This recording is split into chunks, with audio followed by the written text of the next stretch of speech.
शुक्लां ब्रह्मविचारसारपरमामाद्यां जगद्व्यापिनीं वीणापुस्तकधारिणीमभयदां जाड्यान्धकारापहां हस्ते स्फाटिकमालिकां विदधतीं पद्मासने संस्थितां वन्दे तां परमेश्वरीं भगवतीं बुद्धिप्रदां शारदां। శ్రీ మహాగణాధిపతయే నమః. శ్రీ మహాసరస్వత్యై నమః. శ్రీ గురుభ్యో నమః. నవగ్రహాల లోపల అత్యంత శుభగ్రహ అయినటువంటి గురువు యొక్క సంచారము మానవుని పైన చాలా ప్రభావాన్ని చూపిస్తుంది. అంటే గురువు పూర్ణ శుభుడు కాబట్టి ఆ గురువు యొక్క అనుగ్రహము చాలా ఉండాలి, మనకు తప్పకుండా ఉండాలి. మనిషి అభివృద్ధి పథంలో పయనించాలి, అభివృద్ధిలోకి రావాలి అనంటే గురువు యొక్క అనుగ్రహము చాలా అవసరం. సాంప్రదాయంగా ఆలోచించినప్పటికీ గురువు త్రిమూర్తి స్వరూపమైనటువంటి వాడు. గురుర్బ్రహ్మ గురుర్విష్ణు గురుర్దేవో మహేశ్వర గురు సాక్షాత్ పరబ్రహ్మ తస్మై శ్రీ గురవే నమః అన్నారు. అంటే తల్లిదండ్రుల తర్వాత అత్యంత ప్రాధాన్యత కలిగినటువంటి వ్యక్తి గురువు. నవగ్రహాల లోపల కూడాను అత్యంత ప్రాధాన్యతను సంతరించుకున్నటువంటి గ్రహము గురుగ్రహము. సాధారణంగా ఈ గురుగ్రహము సంవత్సరము మొత్తం కూడాను ఒక రాశిలో సంచరిస్తుంటాడు. ఆ 12 నెలలు ఒక రాశిలో ఉండడం మూలకంగా వివిధ రాశులకు అంటే 12 రాశుల వారికి ఏ స్థానాలలో సంచరిస్తున్నాడు, ఎలాంటి ఫలితాలు ఉంటాయి అనేటువంటి విషయము మనము సర్వసాధారణంగా గోచార ఫలితాలను దృష్టిలో పెట్టుకొని చెప్పుకుంటూ ఉంటాము. అయితే ఈ సంవత్సరము ఒక ప్రత్యేకమైనటువంటి స్థితి గురువు యొక్క సంచారంలో ఏర్పడింది. అదేంటంటే 14 మే 2025 నుండి 18 అక్టోబర్ 2025 వరకు మిథున రాశిలో సంచరిస్తున్నాడు. అంటే 5 మాసాల 10 రోజులు ఈ రాశిలో సంచరిస్తున్నాడు. 12 మాసాలు ఉండవలసినటువంటి గురుగ్రహము ప్రథమం లోపల 5 మాసాల 10 రోజులు ఉంటున్నాడు. అంటే ఈ సందర్భంలో 12 రాశుల వారికి ఎలాంటి ఫలితాలను ఇస్తున్నాడు ఈ 5 మాసాల లోపల. అయితే మృగశిర నక్షత్రం 3వ పాదంలో ప్రవేశించడంతో మిథున రాశిలోకి ప్రవేశిస్తున్నాడు. అంటే 14 మే 2025 రోజున మృగశిర 3వ పాదంలోకి ప్రవేశిస్తున్నాడు కనుక మిథున రాశిలోకి ఎంటర్ అవుతున్నాడు. దాని తర్వాత మళ్ళీ ఆరిద్ర నక్షత్రంలో 13 జూన్ రోజున ఆరిద్ర నక్షత్రంలోకి ప్రవేశిస్తున్నాడు. తదనంతరం 13 ఆగస్టు రోజున పునర్వసు నక్షత్రంలోకి ప్రవేశిస్తున్నాడు. ఈ విధంగా ఈ 5 మాసాల 10 రోజులు ఈ నక్షత్రాలలో ప్రయాణం చేస్తున్నాడు గురుగ్రహము. ఈ గురుగ్రహము మానవుడి పైన అంటే జాతకుడి పైన 12 రాశులలో జన్మించినటువంటి వారిపైన అనేక అంశాలపైన ప్రభావాన్ని చూపిస్తుంది. ముఖ్యంగా ఆదాయము, రాబడి, వృత్తిపరమైనటువంటి ఔన్నత్యం ఎలా ఉంటుంది అనేటువంటి విషయం పైన, తర్వాత గురువు సంతానకారకుడు కాబట్టి పిల్లల యొక్క అభివృద్ధి, వాళ్ళ చదువు, ఉద్యోగాలు, సెటిల్మెంటు ఎలా ఉంటాయి అనేటువంటి విషయం పైన కూడాను ఆ గురువు యొక్క ప్రభావం ఉంటుంది. తర్వాత శాస్త్ర విజ్ఞానం పైన కూడాను ఈ గురువు యొక్క ప్రభావం ఉంటుంది. అంటే మనము ఏదైనా కూడాను శాస్త్రము లేదా టెక్నాలజీ పరంగా ఏదైనా కూడాను అవగాహన చేసుకోవడానికి, అర్థం చేసుకోవడానికి, ఉన్నత విద్య మనకు అనుకూలించడానికి కూడాను ఆ గురువు యొక్క అనుగ్రహం బాగా కావాలి. ఇక పాండిత్యము, నలుగురి లోపల కూడాను ఈ విద్యా పాఠవాలు ప్రదర్శించడానికి, మంచి పేరు తెచ్చుకోవడానికి, పండితుడు అనేటువంటి ఒక గౌరవ మర్యాదలు లభించడానికి కూడాను గురువు యొక్క అనుగ్రహం బాగా కావాలి. అంతేకాకుండా ముఖ్యంగా జాతకుడు అంటే మనిషి ధర్మ మార్గంలో ప్రయాణించడానికి కూడాను ఆ గురుగ్రహం యొక్క అనుగ్రహం కావాలి. భక్తి మార్గంలో ప్రయాణించడానికి భక్తి ప్రపత్తులో ఉండడానికి కూడాను ఆ గురువు యొక్క అనుగ్రహం కావాలి. ఆధ్యాత్మిక సాంస్కృతిక కార్యక్రమాలు ఈ మనిషి మనసులో మెదలడానికి కూడాను గురువు యొక్క అనుగ్రహం కావాలి. ఈ విధంగా అనేక అంశాలపైన గురువు యొక్క సంచారము, ఆ గురువు మంచి స్థానాలలో ఉండడము, తద్వారా కలిగేటువంటి విషయాలు చాలా ఉన్నాయి. కాబట్టి గురువు యొక్క సంచారానికి అత్యంత ప్రాధాన్యత ఉన్నది. కన్యా రాశి వారికి గురు గోచారము అనగా గురువు మిథున రాశిలో సంచరిస్తున్నటువంటి సమయంలో ఎలాంటి ఫలితాలు ఉండబోతున్నాయో తెలుసుకుందాము. ఈ సంవత్సరము 14 మే 2025 నుండి 18 అక్టోబర్ 2025 వరకు గురువు మిథున రాశిలో సంచరిస్తున్నాడు. ఈ మిథున రాశిలో సంచారము కన్యా రాశి జాతకులకు దశమ స్థానం అవుతుంది. అంటే దశమ స్థానంలో సంచరిస్తున్నాడు. దశమ స్థానము గోచార రీత్యా ప్రతికూలం.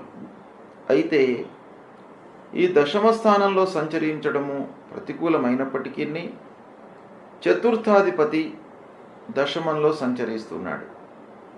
ఇది కొంతవరకు మనకు అనుకూలతను ఇచ్చేటువంటి అంశం. ఇక ఈ దశమ స్థానంలో సంచరిస్తున్నటువంటి సమయంలో ఎలాంటి ఫలితాలు ఉండబోతున్నాయి అనేటువంటి విషయాన్ని మనం చూసినట్టయితే,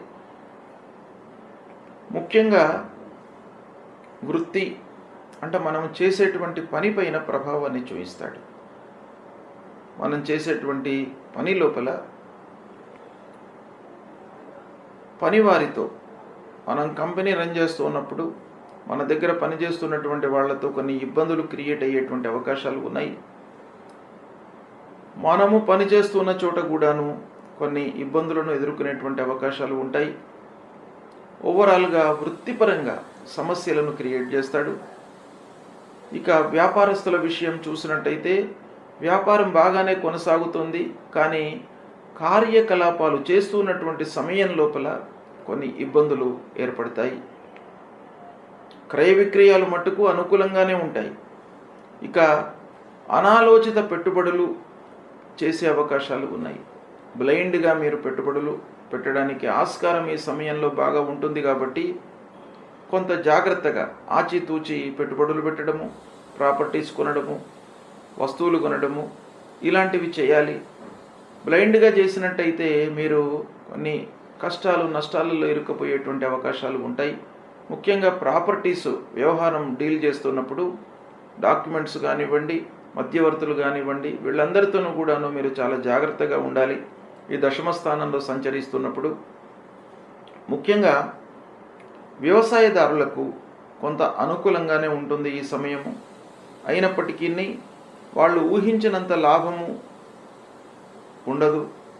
అయినప్పటికీ సంతృప్తిగానే ఉంటారు. అంటే వ్యవసాయదారులకు ఓవరాల్గా ఈ సమయం అనుకూలంగానే ఉంటుంది. ఇక ఇరుగు పొరుగు వారితో కొంత ఇబ్బందులు తలెత్తే అవకాశాలు ఉన్నాయి. అంటే చుట్టుపక్కల ఉన్నటువంటి వాళ్ళతో మనస్పర్ధలు, ఆత్మీయులు బంధువులతో వైషమ్యాలు, స్నేహితులు చిన్ననాటి స్నేహితులను కలుసుకోవడం మూలకంగా ఖర్చులు పెరగడము ఇలాంటివి సంభవించే అవకాశాలు బాగా కనబడుతున్నాయి. అనవసరమైనటువంటి ప్రయాణాలు చేయవలసినటువంటి స్థితి ఏర్పడుతుంది. మామూలు పనికి కూడాను పదే పదే వెళ్ళి రావడము, ఆలోచించడము, వృధా ఖర్చు, సమయము వేస్ట్ కావడము ఇలాంటివి ఈ సమయం లోపల మీకు కలుగుతాయి. వీటన్నిటి మూలకంగా మనిషి లోపల అసహనము ఏర్పడుతుంది. అంటే ఓపిక నశిస్తుంది. మనము అనుకున్నవి అనుకున్నట్టుగా జరగకపోయేటప్పటికీ, అనుకున్న సమయంలో పూర్తి చేయలేకపోవడం మూలకంగా ఇలా ఎన్నో విపరీత ఫలితాల మూలకంగా అసహనము, ఓపిక నశించడం మూలకంగా మనకు భయభ్రాంతులు పొందేటువంటి అవకాశాలు బాగా కనబడుతున్నాయి. ముఖ్యంగా బంధువులు స్నేహితులతో కలహాలు బాగా గోచరిస్తున్నాయి. కాబట్టి వారితో మీరు జాగ్రత్తగా ఉండడం మంచిది. అపనిందలకు గురయ్యేటువంటి అవకాశాలు ఉన్నాయి. అంటే మనము చేయనటువంటి పనికి మనం అనుభవించవలసి వస్తుంది. తప్పు మనం చేయకపోయినప్పటికీ ప్రత్యేకంగా ఉద్యోగస్తులకు ఆఫీసులో మన మూలకంగా జరగకపోయినప్పటికీ మన మీద అపనిందలు, నిందలు, విమర్శలు ఇలాంటివి కలిగేటువంటి అవకాశాలు ఉన్నాయి కాబట్టి జాగ్రత్తగా మనం ఉండాలి. ముఖ్యంగా ఉద్యోగస్తులకు ఆఫీసులో చాలా జాగ్రత్తగా వ్యవహరించాలి. క్లయింట్స్తో కానివ్వండి, అధికారులతో కానివ్వండి, మనం పనులు చేస్తున్నప్పుడు చాలా ఆలోచించి స్టెప్స్ తీసుకోవడం మంచిది. అదేవిధంగా వ్యాపారస్తులు కూడాను వ్యాపారం రన్ అవుతుంది, కానీ వ్యవహారం చేస్తున్నటువంటి సమయంలో కొంత ఇబ్బందులు తలెత్తేటువంటి అవకాశము ఉంది. కనుక కొంత జాగ్రత్తగా ఉండాలి. ఇక హయ్యర్ ఎడ్యుకేషన్ కొరకు ప్రయత్నం చేస్తున్నటువంటి వాళ్లకు కొంత అనుకూలతనే గోచరిస్తుంది. అయితే ఆదాయం పెంచుకోవడము, రాబడిపైన మనస్సు నిలపాలి. పిల్లల యొక్క శుభకార్యాలు చేయడంపై మనస్సు నిలపాలి. అందరి యొక్క సహాయ సహకారాలు కూడాను మీకు అందేటువంటి అవకాశం బాగా కనబడుతుంది. ముఖ్యంగా వచ్చినటువంటి ఆదాయం సద్వినియోగపరచుకోవడానికే మీరు చాలా ప్రయత్నాలు చేయాలి. అంటే ఈ సమయం లోపల వృధా ఖర్చులు ఉండే అవకాశాలు ఉంటాయి కాబట్టి వచ్చినటువంటి డబ్బును మీరు పొదుపు కానివ్వండి, వస్తువులపైన కానీ, ప్రాపర్టీస్ పైన కానీ ఇన్వెస్ట్ చేయడం మూలకంగా మీ దగ్గర డబ్బు నిలిచే అవకాశాలు ఉన్నాయి. అంటే లిక్విడ్ క్యాష్ అనేది మీ దగ్గర ఈ సమయంలో ఉండదు, ఖర్చులు అయిపోతుంది. కనుక మీరు ప్రాపర్టీస్ రూపకంగా కానీ, వస్తు రూపకంగా కానీ దాన్ని మార్చుకున్నట్టయితే కొంత మీ దగ్గర నిలిచే అవకాశాలు కనబడుతున్నాయి. ఇలాంటి ఫలితాలు దశమ స్థానంలో గురువు సంచరిస్తున్నప్పుడు 14 మే నుండి 18 అక్టోబర్ వరకు గోచరిస్తున్నాయి. అయితే అందరికీ కన్యారాశిలో జన్మించినటువంటి వాళ్లకు ఇలాంటి ఫలితాలే ఉంటాయే అని మనం చెప్పలేము, ఉండవు కూడాను. ఎందుకంటేను నక్షత్ర రీత్యా కొంత మార్పు ఉంటుంది, వయస్సు రీత్యా మార్పు ఉంటుంది. కాబట్టి మనం స్థూలంగా ఆలోచించినట్టయితే నక్షత్ర రీత్యా ఎలా ఉంటుంది అనేటువంటి విషయాన్ని మనం ఒక్కసారి పరీక్షిద్దాం. కన్యారాశిలో ఉత్తరా నక్షత్రం 2, 3, 4 పాదాలలో జన్మించినటువంటి వాళ్ళు, హస్తా నక్షత్రంలో జన్మించినటువంటి వాళ్ళు, చిత్తా నక్షత్రం 1, 2 పాదాలలో జన్మించినటువంటి వాళ్ళందరూ కూడాను కన్యారాశి కిందికి వస్తారు. కనుక ముందుగా ఉత్తర ఫల్గుని నక్షత్రంలో జన్మించినటువంటి వాళ్ళు ఈ సమయంలో వాళ్ళకి ఎలాంటి ఫలితాలు ఉంటాయి అని అంటే 14 మే నుండి 13 జూన్ వరకు కొంత ప్రతికూల ఫలితాలు ఉన్నాయి. అంటే నక్షత్ర రీత్యా ప్రతికూలంగా ఉంది ఈ సమయం, రాశి పరంగా కూడాను ప్రతికూలంగా ఉంది. ఇక 13 జూన్ నుండి 13 ఆగస్టు వరకు అనుకూలంగా ఉంది. 13 జూన్ నుండి 13 ఆగస్టు అంటే 2 మాసాలు, 2 నెలలు అనుకూలంగా ఉంది. రాశిపరంగా ప్రతికూలంగా ఉన్నప్పటికీ నక్షత్రపరంగా ఈ సమయం అనుకూలంగా ఉంది. కాబట్టి కొంత రాశిపరంగా మనకు జరిగేటువంటి ప్రతికూల ఫలితాల లోపల తగ్గుదల ఉండే అవకాశము ఈ ఉత్తరా ఫల్గుని నక్షత్రంలో జన్మించినటువంటి వారికి ఈ సమయంలో ఉండేటువంటి అవకాశము ఉంది. ఇక 13 ఆగస్టు నుండి 18 అక్టోబర్ వరకు మళ్ళీ ప్రతికూలమైనటువంటి ఫలితం ఉంటుంది. అంటే ఓవరాల్గా ఉత్తరా ఫల్గుని నక్షత్రంలో జన్మించినటువంటి వారికి మధ్య కాలం అంటే 13 జూన్ నుండి 13 ఆగస్టు ఈ యొక్క పీరియడ్ అనుకూలంగా ఉంది. రాశి ప్రకారంగా ప్రతికూలంగా ఉన్నప్పటికీ ఈ సమయం మట్టుకు మీకు అనుకూలంగా ఉంది. మిగతా సమయం లోపల కొంత జాగ్రత్తలు తీసుకోవాలి. ఇక హస్తా నక్షత్రంలో జన్మించినటువంటి వారి విషయం ఆలోచించినట్టయితే 14 మే నుండి 13 జూన్ అనుకూలంగా ఉంది, 13 జూన్ నుండి 13 ఆగస్టు ప్రతికూలంగా ఉంది, 13 ఆగస్టు నుండి 18 అక్టోబర్ కూడాను అనుకూలంగా ఉంది. అయితే హస్తా నక్షత్రం వారికి ఈ దశమంలో గురువు గోచార రీత్యా సంచరిస్తున్నాడు. ప్రతికూలంగా ఉన్నప్పటికీ మొదటి భాగము అంటే ఈ 5 మాసాల లోపల 5 మాసాల 10 రోజులు ఉంటున్నాడు ఈ మిథున రాశిలో. ఇందులో ప్రథమ భాగము చివరి భాగము హస్తా నక్షత్రం వాళ్లకు అనుకూలంగా ఉంది, మధ్యన కొంత ప్రతికూలంగా ఉంది. ఇక చిత్తా నక్షత్రం విషయం ఆలోచించినట్టయితే ప్రథమంలో ప్రతికూలంగా ఉంది, మధ్యన అనుకూలంగా ఉంది, చివరిలో ప్రతికూలంగా ఉంది. అంటే మధ్య భాగం చిత్తా నక్షత్రం వాళ్లకు 13 జూన్ నుండి 13 ఆగస్టు అనుకూలంగా ఉంది, మిగతా రోజులు ప్రతికూలంగా ఉన్నాయి. కాబట్టి ఈ నక్షత్రాల పరంగా కొంత మనకు ఫలితాలు అనుకూలంగా ఉండేటువంటి సమయం మీకు నేను చెప్పాను. రాశి ప్రకారంగా ప్రతికూలత ఉన్నప్పటికీ నక్షత్ర ప్రకారంగా అనుకూలంగా ఉంది కాబట్టి మీకు కొంత కలిసి వచ్చే అవకాశాలు ఉన్నాయి ఈ పీరియడ్ లోపల. ఈ విధంగా కన్యా రాశి వారికి దశమ స్థానంలో గురువు సంచరిస్తున్న సమయంలో ఇలాంటి ఫలితాలు గోచరిస్తున్నాయి. అయితే ఓవరాల్గా మీరు కాన్సన్ట్రేషన్ చేయవలసినటువంటి కార్నర్స్ ఏంటంటే, ముఖ్యంగా పిల్లల విషయము, వాళ్ళ యొక్క చదువు, వాళ్ళ సెటిల్మెంటు, ఉద్యోగము, వివాహాది శుభకార్యాలు, తర్వాత వృత్తిపరంగా మీ యొక్క వృత్తి, మీరు చేస్తున్నటువంటి పనులు, రాబడి, వీటిపైన గురువు యొక్క ప్రభావం బాగా ఉంటుంది. దశమ స్థానం నెగిటివ్ గనుక ఈ కార్నర్స్లో మీరు కొంత జాగ్రత్తలు తీసుకున్నట్టయితే నెగిటివ్ ఎఫెక్ట్ను మీరు అధిగమించేటువంటి అవకాశాలు బాగా ఉంటాయి. దీన్ని మీరు అనుభవంలో తీసుకొని విశ్లేషణను బాగా అర్థం చేసుకొని చూసినట్టయితే మీకు సత్ఫలితాలు కలిగేటువంటి అవకాశాలు బాగా ఉంటాయి. గురువు ప్రతికూల స్థానాల్లో సంచరిస్తున్నటువంటి సమయంలో మనము పరిహారాలు చేసుకోవడము చాలా ఉత్తమమైనటువంటి కర్తవ్యం.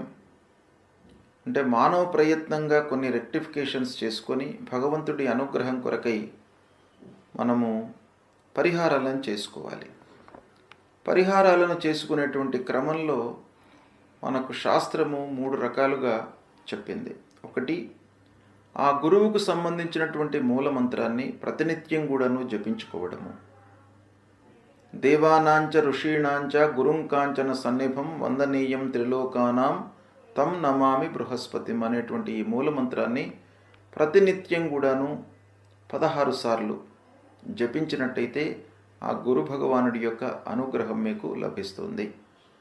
రెండవది, మాతాపితృలను సేవించడము. ఇది చాలా ముఖ్యమైనటువంటిది. రెండవది, ప్రతినిత్యం కూడాను తల్లిదండ్రులను సేవించడం మూలకంగా, తల్లిదండ్రులు ప్రథమ గురువులు మనకు కాబట్టి వారి యొక్క అనుగ్రహం లభిస్తుంది. తల్లిదండ్రుల యొక్క ఆశీర్వచనము, అనురాగము, ప్రేమ లభించినట్టయితే మీకు అన్నీ కూడాను జయాలే కలుగుతాయి మీ జీవితంలో. కాబట్టి ప్రతినిత్యం కూడాను తల్లిదండ్రులకు నమస్కరించుకోవడము, వాళ్ళ యొక్క బాగోగులు తెలుసుకోవడము, సపర్యలు చేయడము, ఇది చేయడం మూలకంగా మీకు గురు భగవానుడు ప్రీతి చెందుతాడు. ఇక మూడవది, గురువుకు సంబంధించినటువంటి దానాలు ఇవ్వడం. గురువుకు సంబంధించినటువంటి దానాలు ముఖ్యంగా పసుపు పచ్చ వస్త్రము, శనిగలు, ఇవి దానం ఇవ్వాలి. వస్త్రదానము, శనిగలు దానంగా ఇవ్వడం మూలకంగా కూడాను ఆ గురు భగవానుడు ప్రీతి చెందుతాడు. దానము ఎప్పుడైనా కూడాను మనము ఎవరికైతే అవసరమో వాళ్ళకే దానం ఇవ్వాలి. కొంత ఇబ్బందులలో ఉన్నటువంటి వాళ్లకు, అలాంటి వాళ్లకు మనం దానం ఇచ్చినట్టయితే ఆ దానానికి విలువ ఉంటుంది. కడుపు నిండినటువంటి వాడికి భోజనం పెడితే ఆ భోజనంలో ఉన్నటువంటి రుచి అనేటువంటిది వాడికి తెలియదు.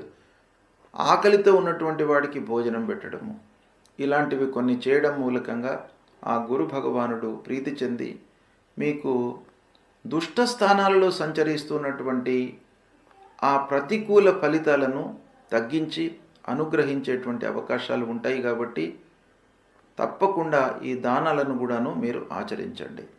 నాలుగవది, భగవంతుడి అనుగ్రహం కొరకై దేవాలయానికి వెళ్ళడము, దైవ ప్రార్థన చేయడము, నామ సంకీర్తన చేయడము, ఇవి కూడాను మనకు ఈ పరిహారంలో చాలా ముఖ్యమైనటువంటివి.